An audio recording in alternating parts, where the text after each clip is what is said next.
we discuss about unit 5, that is pulse analog modulation. This is the syllabus of pulse analog modulation.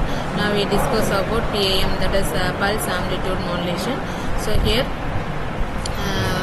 pulse amplitude modulation it consists of pulse amplitude modulation is nothing but the position of the pulse are here constant. Depending upon the shape of the pulse, we can classify into pulse amplitude modulation, that is natural pulse amplitude modulation and flat tap pulse amplitude modulation.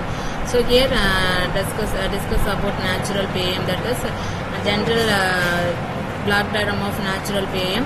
So here the modulating signal C of D is the message signal is connected to the input of low pass filter.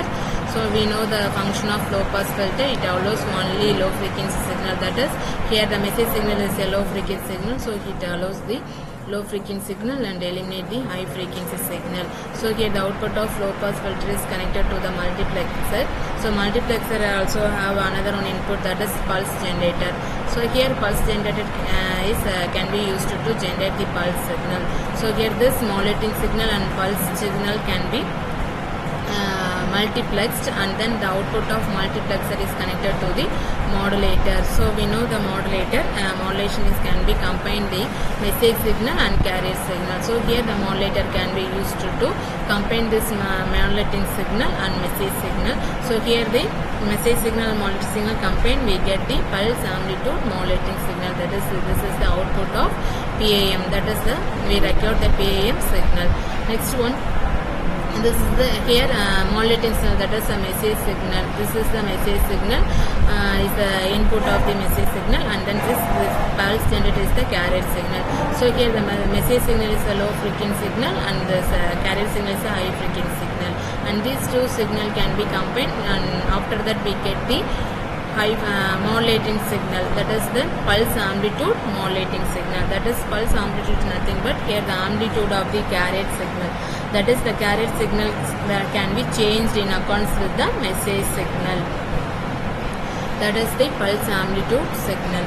This is the record output of PAM.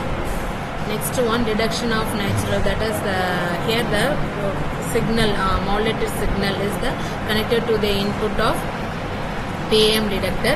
So detector is nothing but recover the original message signal, that is original message signal, it can be recovered from the modulated signal, that is the detector, that is the demodulation signal.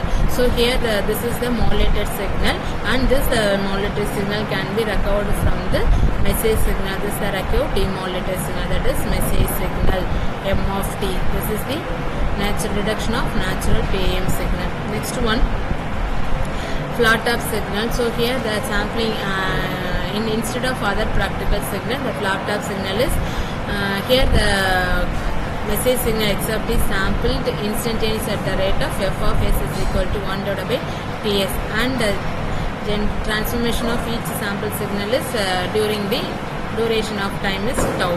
So this is the generation of flat tap PAM. Flat tap PAM consists of two switch. One is charge switch, next one discharge switch. So here the charge switch is consists of gate 1 and gate 2. So here except is connected to the input of gate 1. If during the transmission, if gate 1 closed means gate 2 is open. That means if a message signal is connected to the gate 1, so here the signal, that is the capacitor will be charged. The gate 1 act means the capacitor will be charged, and gate 2 act means the capacitor will be discharged. So here the gate 1 open and gate 2, if gate 1 open means the gate 2 closed.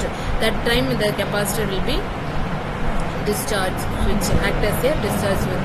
If gate 2 closed, if gate 2 open and gate 1 closed means that time the capacitor will be charged. This is the generation of flat tap PAM signal. So here this output of flat tap PAM, the output of flat tap PAM is this one, that is the input, and the final the flat the signal means flat tap PAM signal. So here the advantage of PAM is simplicity of generation and detection. The disadvantage of PAM is effect of additive noise is maximum in PAM. The transmission bandwidth required for PAM signal is too low. This is the required explanation about PAM, that is pulse amplitude.